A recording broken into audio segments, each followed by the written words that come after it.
좀 예수님, 네, 오늘 마테오복음 함께 이어 나가도록 해보겠습니다. 성부와 성자와 성령의 이름으로 아멘.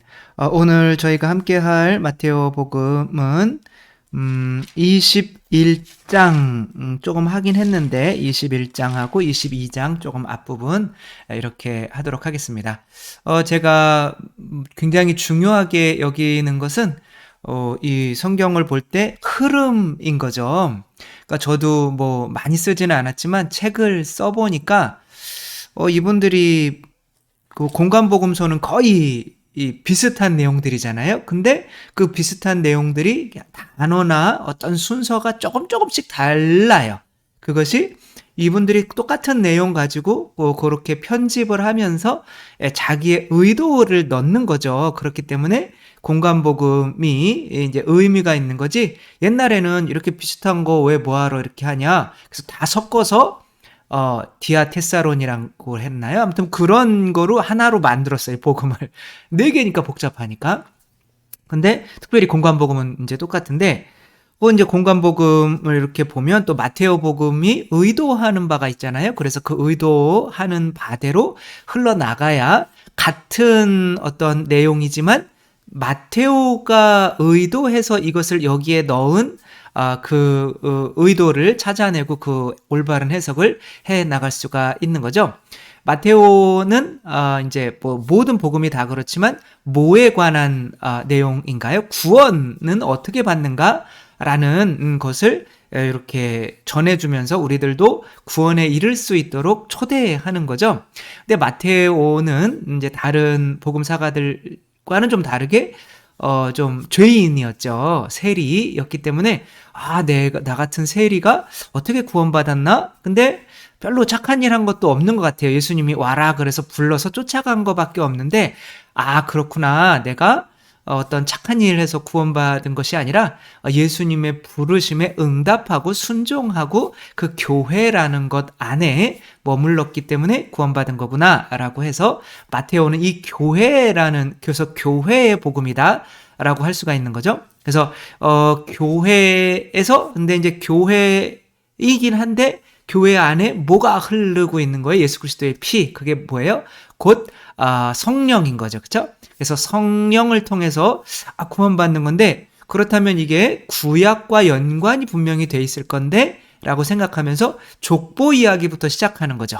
그래서 이 족보 이야기를 하면서 한 6장 정도, 5, 6장 정도 오면은 근데 그렇게 해서 이게 바로 이스라엘 백성이구나. 우리 지금까지 생각했던 이스라엘 백성이 이제 하느님 나라고 하느님의 백성이라고 생각했는데 이 성령께서 흐르는 이 바로 교회가 하느님의 백성이고 또한 하느님 나라이구나 라는 것을 이렇게 느낀 거죠. 느끼고 이제 믿는 거죠. 그래서 이제 이스라엘이라고 하는 그리고 다윗의 어떤 족보 안에 우리가 들어와서 이 교회가 이제 새로운 이스라엘 하느님 나라가 된다라는 것을 1장에서 10장까지 이렇게 쭉 설명을 해준 거예요. 그 다음에 10장에서부터는 이제 이 교회를 하느님 나라의 백성을 이렇게 만들기 위해서 파견을 하지만 이 교회를 아예 안 받아들이는 사람들이 있었어요. 누구예요? 바리사이 율법학자들인 거죠. 그들은 지금까지 뭐 아무튼 안 받아들이는 이유는 이제 11장에서 16장까지는 세례자 요한 이야기를 하면서 회개를 하지 않았기 때문에 그렇다. 그래서 회개를 하지 않아서 물 위를 걷는 베드로와 같은 믿음이 생기지 않는 거죠.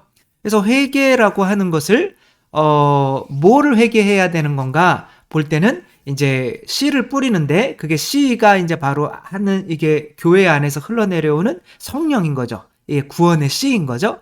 그 말씀이기도 하고 그것들을 이제 교회를 통해서 예수님께서 우리에게 뿌리시지만 우리에게 세속 육신 마귀 길과 바위밭과 이 이제 가시밭과 같은 이 세속 육신 마귀가 있는 이 땅에는 뿌려져 봐야 소용이 없다는 거죠. 그러니까 돈 좋아하고 있는데 예수님이 서로 사랑해라. 나는 돈이 좋은데 사랑하려면 돈을 내줘야 되잖아요. 그럼 됐거든요. 이렇게 되는 거죠. 그렇죠? 그리고 교만, 내 생각이 옳아, 이렇게 된 사람들은 아예 교회 자체를 받아들이지가 않기 때문에 이 교회라는 게 뭐예요? 바로 내가 예수님처럼 할 수 있어 라고 하는 믿음인 거죠. 그래서 베드로가 물 위를 이제 걷고 그 믿음이 있는 그 베드로 위에 이제 교회를 세운 거죠.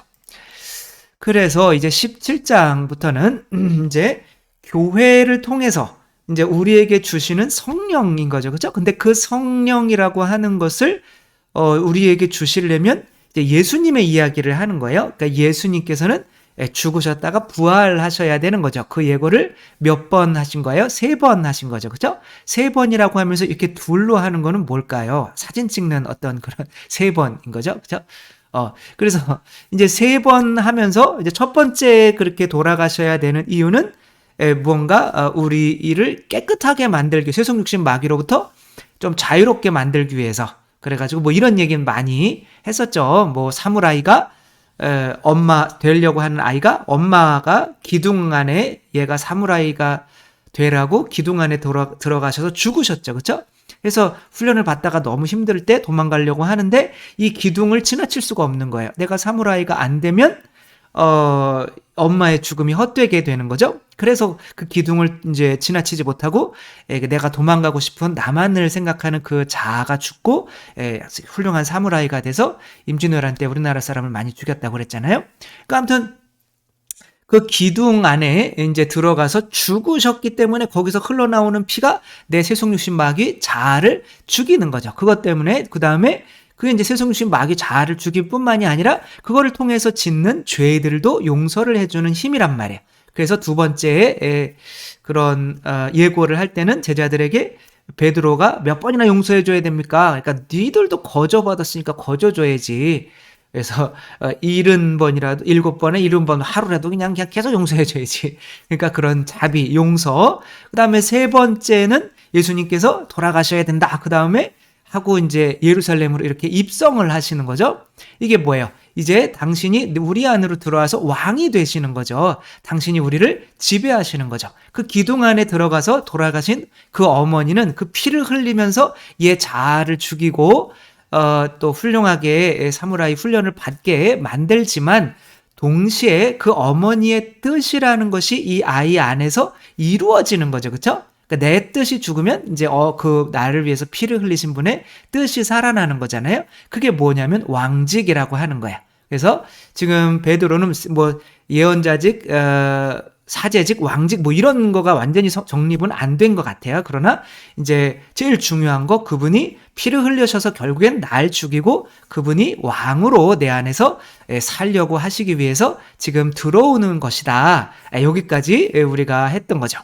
그런데 그분이 이제 그 기둥 안에 어머니가 들어가서 돌아가 계신단 말이에요. 근데 우리에게 보이는 거는 그 아이에게 보이는 거는 기둥밖에 없어요. 그 어머니가 거기에 들어있는지 안 들어있는지 몰라요. 그래서 우리가 교회 안에서 그분이 예수 그리스도께서 나의 왕이 되시기 위해서 돌아가셨다는 것을 믿게 하는 역할을 해야 되는 거죠. 그게 뭐예요? 전례인 거죠. 근데 그 예루살렘 전례를 어떻게 이제 예수님이 쇠속육신 마귀가 아직도 이 교회 내에 있는 거예요. 교회가 돈 좋아하고 교회가 육체적으로 먹고 마시는 거 좋아하고 또 교회가 뭐 교만해져서 권위적이고 이렇게 된다면 그 교회를 통해서 예수 그리스도의 모습을 볼 수가 없기 때문에 이제 믿음이라는 열매가 맺히지 않는다는 거죠.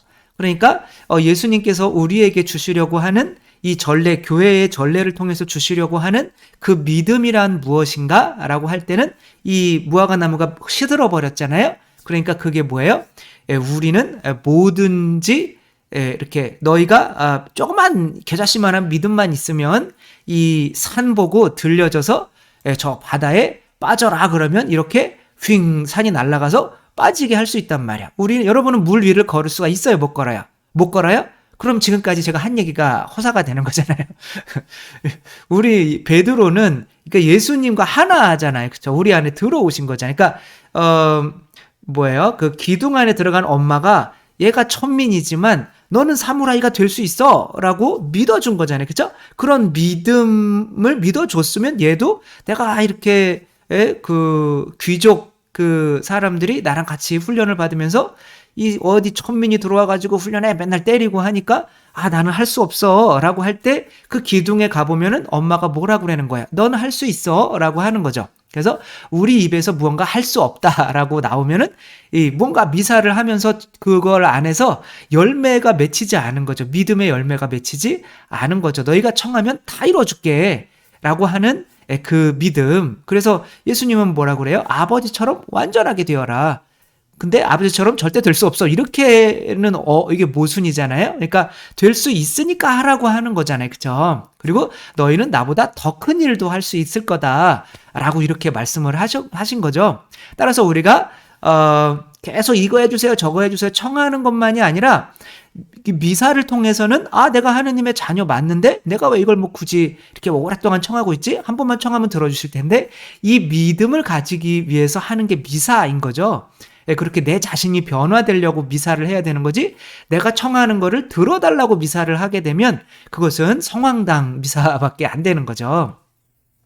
아무튼 따라서 이제 이렇게 되는데 그런 거 안에서도 그것이 믿어지지가 않고 하게 되는 그 원인을 조금 설명을 해줘야 될 거 아니에요? 그래서 21장에서는 교회 내에 있어도 어떤 사람들은 그 믿음에 도달할 수가 없다라고 하는 거죠. 그 믿음에 도달하려고 하면은 결국에는 예수님께서 우리 안에서 뭐가 되려고 오신 거예요? 왕이 되려고 오신 거죠. 근데 여기서 베드로가 아니라 마테오가 얘기하려고 하는 거는 왕은 아버지와 같다. 그러니까 어린아이처럼 내가 되려고 이 교회 내에서 노력하고 있지 않으면 그분이 나의 왕이 될 수가 없다라고 하는 거죠. 그래서 21장 16절에 보면 예수님께 저 아이들이 무엇라고 하는지 듣고 있지 않소 하였다. 그러니까 다른 사람들이 아이들이 뭐라고 막 그러니까 호산나 뭐 주님의 이름으로 오시는 분 뭐 참미받았소 하니까 다윗의 자손께 호산. 다윗이라고 하는 것은 뭐예요? 바로 임금, 왕이라는 거죠. 예수님이 피를 흘려서 우리에게 임금으로 오시는 건데 내 안에 임금이 되시려고 오시는 건데 그것을 받아들이는 이들은 어린이들이라는 거예요. 어른들은 저들이 다윗 당신 보고 왕이라고 하는데 그게 말이 되냐? 옷 이렇게 입어가지고 그것도 말 타는 것도 아니고 나귀 타고 들어오면서 이게 말이 되냐 지금 막 그러면서 짜증을 내는 거죠. 그때 이제 예수님께서 이런 말씀을 하셔요. 예수님께서 그들에게 말씀하셨다. 그렇다.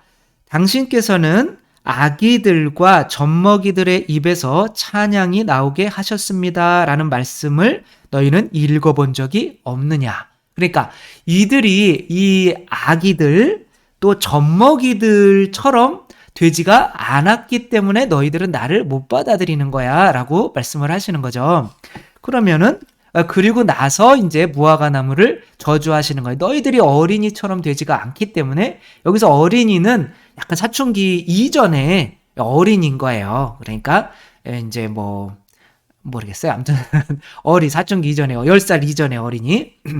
그러니까 이제 그런 식으로 어른이 되어 있으니까 제 머리 뒤통수 뒤로 보이는 게 바로 성전이거든요. 이 성전, 우리가 성전에서 미사하고 예배하는 열매들이 안 맺히고 있는 거죠. 그러니까 우리가 미사할 때는 어떠한 마음으로 가야 되는 거예요? 내가 청하는 것을 좀 들어주십시오라고 하는 마음으로 가야 되는 거예요? 아니면은 그 아빠 만나러 가는 마음으로 가야 되는 거예요? 아버지 만나러 가는 거죠. 그렇죠? 아버지. 그리고 내가 어떠한 사람이 되어서 나와야 되는 거예요? 어린이. 그러니까 근데 이제 어린이의 요소들이 어떤 것이 있나를 이제 21장에서는 이야기를 하는 거죠. 이제 여기서 어떤 내용이 나오냐면은 이 사람들이 와가지고 예수님이 성전을 뒤엎으셨잖아요. 그러니까 당신이 그런 일을 해도 되는 것인지를 됐는지 우리한테 한번 그 증거 그러니까 이때 당시로는 또 어떤 우리도 저도 로마에서 학위를 받아왔지만 공식적으로 뭔가 이렇게 인가해주는 그런 게 있잖아요. 교회 내에서도 성 프란치스코 같은 경우는 겸손하셔가지고 내가 이제 그 서품을 안 받으려고 하셨어요. 그러나 그때 교회 내에서는 복음을 어디 가서 이렇게 복음을 전하려면 대중 앞에서 설교를 하려면 적어도 부제품은 받아야 됐어요. 그래서 성 프란치스코는 부제예요. 그래서 부제품까지 받으셨어요.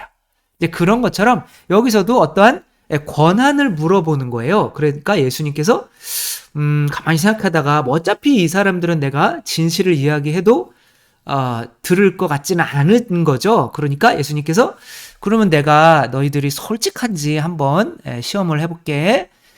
너희들이 이 질문에 대해서 대답을 하면 나도 너희들이 묻는 것에 대해서 어디에서 권한을 받았는지 이야기해 줄게. 그렇게 말씀을 하시죠.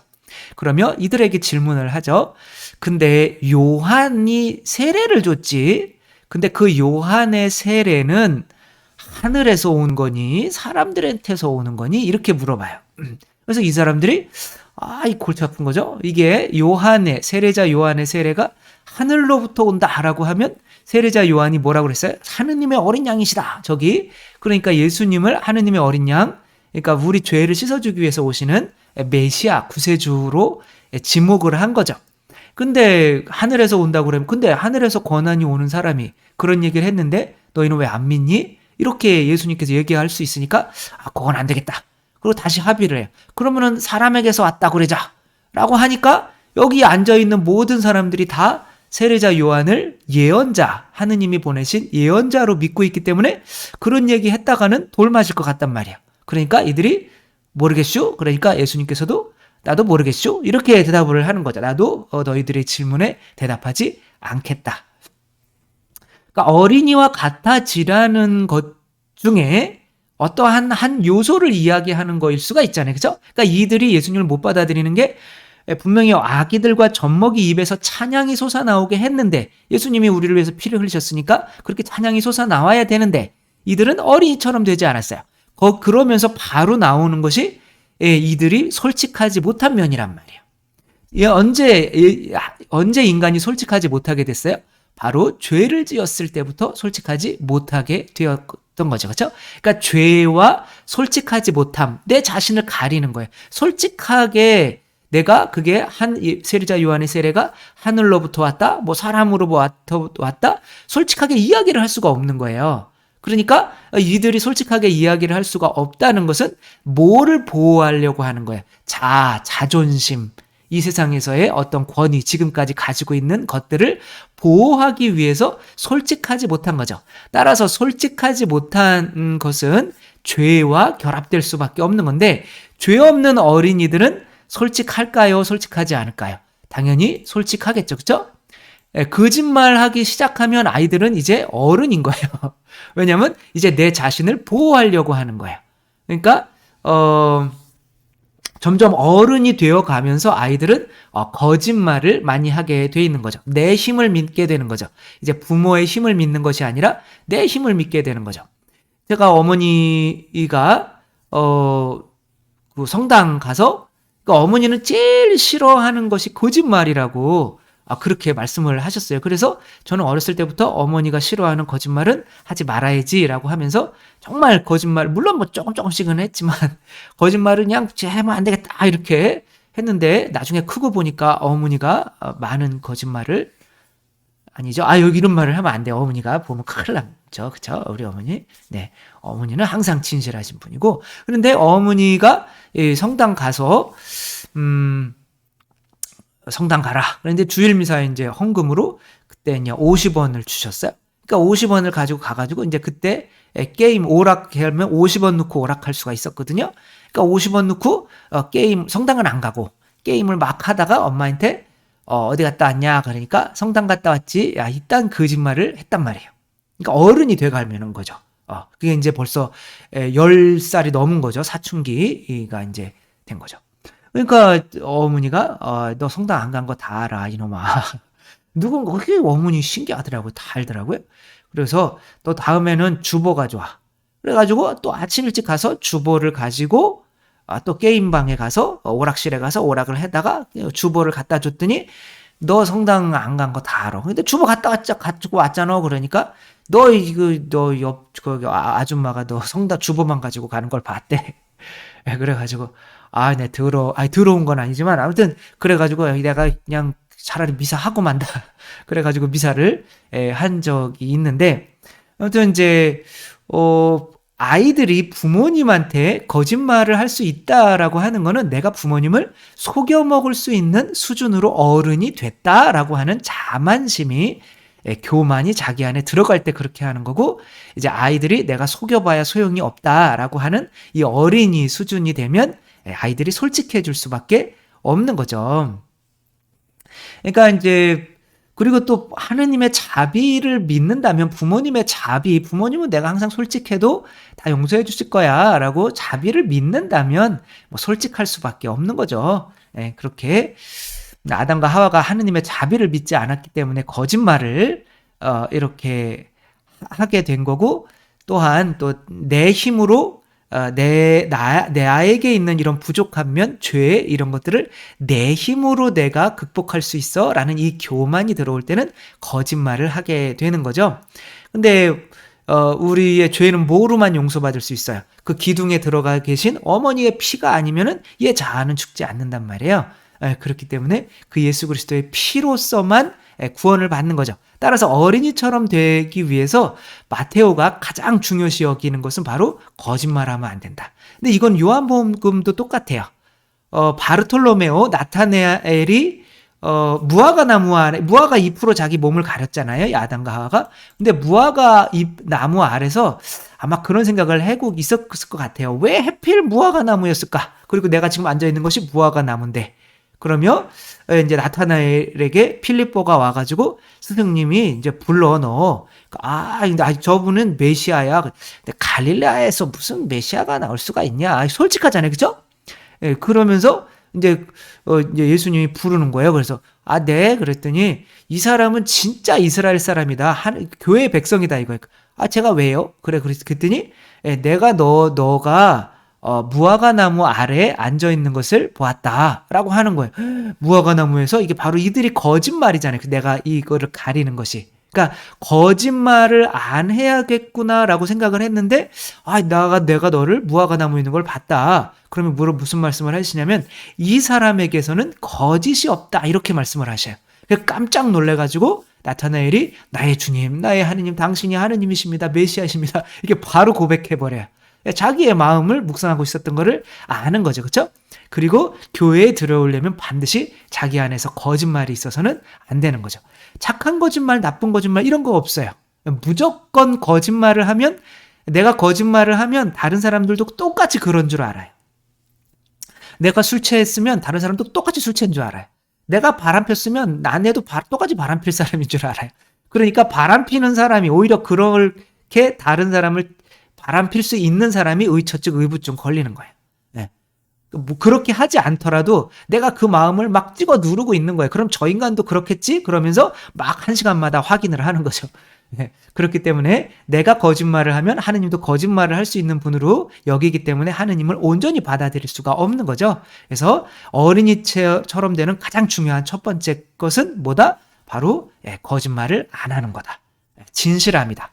그리고 두 번째 어떤 이야기가 나오냐면 거짓말을 하는 사람들은 또 뭐까지 할 수가 없다? 순종을 당연히 할 수가 없는 거죠. 그러니까 예수님이 왕으로 우리 안에 들어오시는데 왕께서 이래라 저래라 하는데 11조 내라 그러면 너희들에게 몇 배로 다 갚아줄게 라고 하는데 11조를 못 내겠는 거예요.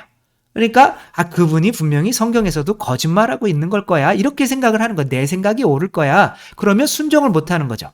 어떤 아버지가 있었는데 포도밭에 가서 2명 아들한테 일해라고 했어요. 그랬더니 한 아들한테 가라고 했더니 아멘 가겠습니다. 그리고 또 한 애는 안 가요. 짜증나 죽겠네. 지금 저기 신부님 유튜브 강의 봐야 되는데 막 그러니까 이게 그래 니들 알아서 해라 그랬는데 이제 가겠습니다라고 한 애는 영어관에 간 거예요. 그러나 전산명 신부님의 유튜브를 보고 크게 깨달은 이 마다들은 어떻게 한 거야? 마다들은 이제 처음에 안 가기 때문에 그런데 신부님 거를 들으니까 회개해서 가게 된 거죠. 그래서 여기서 누가 거짓말을 한 거예요? 예, 이게 거짓말을 한 거잖아요. 그 첫 번째, 그러니까 약속을 어기는 것도 거짓말이잖아요. 그죠? 내가 몇 시까지 갈게. 그런데 안 갔어요. 그게 거짓말이잖아요. 그죠? 근데 이 핑계, 저 핑계는 될 수가 있겠죠. 그러나 약속을 안 지키는 것도 거짓말이란 말이에요. 그러니까 아무튼 이분이 이제 가겠다. 동생은 가겠다. 형은 안 가겠다. 그랬는데 결국에는 부모가 시키는 거 순종을 끝까지 할 수 있는 사람은 거짓말을 안 하는 사람이다. 내가 거짓말을 하게 되면 결국에는 그것들이 나중에 뭐가 되는 거예요? 이 핑계에 저 핑계가 되면서 나는 이렇게 착한 일 많이 했는데 나는 이렇게 뭐 나도 밖에서 성당 안 나가도 착한 일 많이 하니까 구원받을 수 있어. 그러나 예수님의 살과 피를 먹고 마시지 않으면 우리 죄가 씻어지지가 않는 거거든요. 그러니까 이제 거짓말을 하는 사람들은 이 핑계 저 핑계를 충분히 거짓말로 될 수가 있기 때문에 하느님께 순종할 수 없는 상태가 된다고 하는 거죠. 그러면 순종할 수 있는 사람을 그러면은 내가 그 다음에 이제 뭐 거짓말 하지 마라라고 하는 거, 그 다음에 또 이게 순종에 대해서는 베드로도 있잖아요. 베드로도 가서 물고기 잡으면은 동전 하나가 나올 텐데 그 동전 갖다가 너와 나의 성전세로 내라, 이렇게 하니까 베드로가 이게 웬만한 사람은 왜 그냥 주면 되지 꼭 물고기를 잡아서 이렇게 하라고 하나. 그리고 그렇게 하는데 결국에는 베드로를 점점 물고기 잡는 거로 훈련을 시키는 거죠. 처음에는 배에 타서, 그 다음에는 이제 이렇게 시키시는 거죠. 그 다음에 부활하셔서는 어떻게 해요? 이 베드로가 예수님이 누군지를 몰라요. 그냥 밖에 있는데 그냥 오른쪽에 그물을 쳐라 그러면 이렇게 그냥 쳐요. 그러니까 누구에게도 지금 순종할 수 있는 사람이 된 거예요. 그만큼 겸손해지고 어린이처럼 된 거죠. 그래서 그러니까 153마리가 잡히잖아요. 그러니까 나중에 그렇게 잡히니까 예수님이었구나 알게 되는 거죠. 그러니까 예수님인 줄 모르고 자기가 어부인데 그냥 모르는 사람이 오른쪽에 그물 한번 쳐봐. 그러니까 내가 밤새 그물을 쳤는데 안 잡혔는데 저 사람은 뭔데 나한테 이래라 말해라요? 뭐 이렇게 하지 않고 자기 예수님 세 번 배반했으니까 엄청 겸손해져 있잖아요. 그러니까 그런 상태에서는 이렇게 칠 수가 있는 거죠. 그러니까 어린 아이의 첫 번째 특징은 뭐예요? 거짓말을 안 하는데, 두 번째 특징은 부모한테 순종한다 인 거죠. 그러니까 부모한테 순종하는 것만이 아니라 모든 어른들에게도 순종하겠죠. 저분들은 나보다 많이 살아보시고 많은 경험들이 있으니까. 근데 어른이 자꾸 되면서부터 부모 말 들어요, 패고 싶어요, 짜증 나잖아요. 그렇죠? 사춘기 되면 지가 이제 더 부모보다 더 많이 안다고 생각하고 이제 안 따르게 되는 거죠. 순종하지 않는 거죠. 세 번째 어린이의 특성은 이제 뭐냐면 부모한테 봉헌을 할 줄 안다는 거예요. 자기 부모를 기쁘게 할 줄 안다는 거예요. 내가 이 부모를 이렇게 뭐로 봉헌해요? 아이들은 성적표로 봉헌하잖아요. 보통은 내가 이만큼 열심히 공부했어, 엄마, 이렇게 엄마가 키워준 값에 대한 이런 걸 봉헌을 할 줄 아는 거죠. 그 봉헌, 이게 바로 11조죠. 그렇죠? 그러면서 무슨 내용이 나오는 거냐면 포도밭 소작인의 비유 말씀이 이제 나오는 거죠. 그래서 어떤 주인이 이제 포도밭을 잘 가꾸어 놓고 이렇게 확은 이제 바로 포도를 짜는 어떤 통인 거고, 저거는 탑을 세워놓고, 탑은 뭐예요? 어떤 나쁜 놈들이 이 포도밭을 털러오지 않나? 뭐 이렇게 보는 망대와 같은 거죠. 그러니까 이건 힘, 권위를 상징하는 거고, 아무튼 뭐 그런데 거기에 이제 도지 처리가 추수 처리되자 도지를 받아오라고 하인들을 보냈더니 이 사람들이 막 때리고 막 그렇게 한 거예요. 그러니까 이번에는 이제 내 아들은 좀 알아주겠지. 아들이 예수 그리스도잖아요. 그렇죠? 아들은 좀 알아주겠지라고 하면서 아들을 보냈더니 이제 아들을 죽여서 이제 죽인 거죠. 그러니까 이거는 뭘 의미하는 거예요? 바로 에덴 동산에서 하느님을 주님으로 인정하지 않는 방법은 뭐예요? 뭘 바치지 않으면 돼요? 선악과를 바치지 않으면 되죠. 그렇죠? 근데 아브라함이 또 하느님한테 또 축복을 좀 주십시오라고 하는데 하느님이 주님이라고 인정하지 않는 방법은 뭘까요? 바로 또 11조를 안 바치면 되는 거죠. 그죠? 근데 멜키세덱한테 11조를 바치니까 멜키세덱이 뭘 바쳤어요? 빵과 포도주를 바치면서 아브라함에게 축복을 해줬죠. 그죠? 이 사람이 당신을 아버지로 왕으로 인정을 합니다. 라고 하니까 그럼 축복해 주십시오. 이렇게 바치는 거잖아요. 그러니까 에덴 동산에서도 선악과를 안 바친다는 거는 여기 있는 모든 것도 다 하느님 건데 다 내 거야. 내가 주님이야. 라는 뜻이잖아요. 그러니까 11조를 안 바친다는 거는 뭐예요?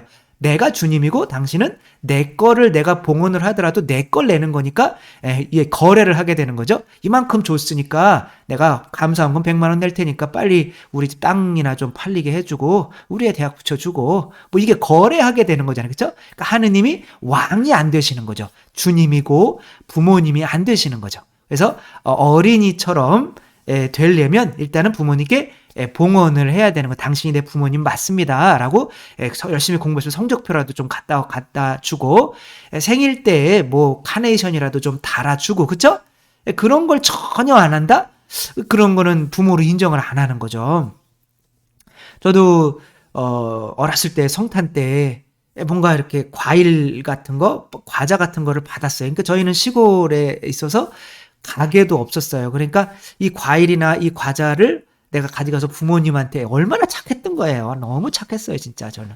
그거를 1시간 동안 걸어가지고 이제 막 이렇게 손실어 죽겠는데 그거를 부모님한테 갖다 줬더니 참 마음 아파하시는 것 같더라고요. 그때 얘한테 이런 것도 못 사주고 아이가 이제 성탄 선물로 받아온 것을 우리가 같이 먹어야 되는 이러한 처지. 그렇지만 저는 그런 게 뭔 거예요? 이분이 내 부모님이시다라는 거를 인정하는 11조였던 거죠. 이것이 안 되면은 어린이가 아닌 거죠. 그러니까 어린이가 되어야 되는 세 가지 뭐다? 첫 번째는 거짓말을 안 해야 된다. 두 번째는 순종해야 된다. 모든 사람에게 죄가 안 되는 이상에는 모든 사람에게 순종할 수 있는 사람이 되어야 된다. 세 번째는 뭐예요? 바로 11조. 내가 바쳐야 된다. 그분이 나의 아버지시고 주님이시라는 거를 내가 어떤 이렇게 뭔가 나도 받은 것 중에서 일부를 봉헌해 드려야 된다. 그렇게 해야 이 선악과를 다시 따먹는 이런 것이 안 된다. 그럼 그렇게 하지 않은 사람들은 어떻게 됐냐라고 해서 22장에는 여기에서 교회 내에서 쫓겨나는 그런 비유 말씀을 해주셔야 될 거 아니에요. 그렇죠? 그래서 일단은 임금이 잔치를 벌였는데 그 잔치에 초대받은 사람들은 오지 않아요. 세속 육신 마귀가 더 좋은 사람들은 이 교회를 받아들이지 않아요. 그래서 교회를 받아들이지 않는다라고 하는 것은 이 혼인잔치에 참여하지 않게 되는 거죠. 그래서 근데 이제 또 그래서 임금이 이제 이 혼인잔치 그리스도와의 혼인잔치인 거죠. 그리스도와의 혼인잔치를 통해서 그분이 나의 왕이 하느님이 나의 왕이 되는 거죠. 그러니까 그 임금님이 우리를 혼인잔치에 초대를 한 거예요. 이제 이거 안 되겠다. 아무나 가서 데리고 와라. 선인이든 착한 사람이든 나쁜 사람이든 다 데리고 와. 라고 해서 이제 교회에 이것은 교회 내에 구원받는 사람도 있고 구원받지 못하는 사람들도 있다는 거예요. 그러면 누가 구원받지 못하는가라고 할 때 주인이 얘는 왜 혼인 예복을 안 입었어? 짜증나 죽겠네. 내쫓아. 이렇게 되는 거야. 이거는 결국에 나중에 심판 때 혼인 의복을 안 입은 건 뭐예요? 바로 지금까지 이야기의 흐름상 이분을 임금으로 인정하지 않는 거죠. 그렇죠? 그러니까 임금으로 인정하지 않는 것은 저도 옛날에 꿈을 꿨는데 맨날 학교 가면은 바지를 안 입고 온 거예요. 빤스만 입고 온 거예요. 그래서 맨날 창피한 꿈을 꿨거든요. 누가 꿈 해몽 좀 해주세요. 아무튼 이런 것처럼 어디 가면 합당한 옷을 입어야 되잖아요. 그러니까 교회 내에서 입어야 되는 합당한 옷은 마테오는 뭐로 생각하고 있는 거냐면 거짓말을 안 해야 되는 거고 그 다음에 순종해야 되는 거고 그 다음에 뭐 해야 되는 거 11조를 바쳐야 되는 거예요. 그러니까 뭔가요? 봉헌을 해야 된다는 거죠. 그것을 안 하고 있다는 것은 거짓으로 있는 거기 때문에 여기 안에서 결국에는 쫓겨날 수밖에 없는 거다. 이 교회 안에서 교회 안에 들어와서 뭐가 목적이냐면 그분이 나의 왕이 되는 게 목적인 거지. 그래서 내가 죽고 그리스도로 사는 게 우리의 복음이잖아요. 그렇죠? 그러니까 여러분은 누구예요? 바로 그리스도인 거죠. 그렇죠? 나는 난데 이거 이렇게 하면 지옥 가요, 여러분. 나는 난데 이거는 하느님밖에 할 수가 없어요. 이거 하느님 이름이거든요. 그래서 나는 그리스도입니다. 뭐 이렇게 나는 나다라고 이렇게 하고 오시는 분은 예수님이시고, 그래서 나는 그리스도입니다라고 하면 그러면 내가 죽고 그리스도로 사는 거죠. 그러니까 내가 죽었다는 건 뭐예요? 내가 자존심 세우기 위해서 거짓말하려고 하는 거 죽이는 거고, 그리고 내가 오라라고 하는데 당신의 뜻 11조 안 내라고 하는 거 아니야, 그러면 당신이 옳습니다라고 순종하는 거. 그다음에 당신이 나의 주님입니다라고 하는 거. 그래서 내가 가진 것들 중에 일부를 당신이 주님입니다라고 이렇게 봉헌하는 거. 요 세 개가 합쳐져야 바로 어린이가 된다. 그렇게 어린이처럼 되지 않으면 이 의복을 입지 않은 사람처럼 마지막 날에는 하늘나라에서 쫓겨날 수가 있다. 물론 그리고 이 임금이 나중에 어떻게 해요? 나중에 세속육신 마귀에 사로잡혀서 이 교회 자체를, 이 초대 자체를 안 받아들이는 이들은 싹 쓸어버린다. 이런 내용으로 무섭게 끝나고 있는 거죠. 마태복음이 이렇게 심판으로 끝내요. 항상. 이제 그 뒤로 가면 이제 심판이 이제 어떻게 이루어지는가? 교회를 통해서 구원하시려고 했는데, 그 교회를 안 받아들이고 회개를 안 한다는 건 뭐예요? 세속 육신 마귀로부터 떠나고 싶어 하지 않는 사람들은 교회를 안 받아들이는데, 교회를 받아들였다고 하더라도 그 교회 내에서의 이 임금이신 그리스도를 내 왕으로 삼으려고 하는 어린이처럼 되지 않으면 교회 내에서도 결국에는 쫓겨나고 만다. 근데 어린이처럼 되는 것은 바로 뭐예요? 거짓말을 절대 하지 말아야 되고, 그분께 순종할 수 있어야 되고, 또 그분이 임금이라고 고백하는 11조를 낼 수가 있다면 우리들은 교회 내에서 반드시 구원을 받을 수밖에 없다라는 거, 이렇게 마테오가 아마도 이런 이야기를 하려고 하는 것 같습니다. 그래서 우리들 모두 교회 내에 있으니까 또 이 강의를 듣는 것일 텐데, 또 어린이처럼 교회 내에서는 어린이처럼 되려고 또 노력했으면 좋겠습니다. 주님께서 여러분과 함께 전능하신 천주 성부와 성자와 성령께서는 여기 모인 모든 이에게 축복을 내리시어 길이 머물게 하소서. 주님과 함께 가서 복음을 전합시다. 하느님 감사합니다. 성부와 성자와 성령의 이름으로 아멘. 감사합니다. 사랑합니다.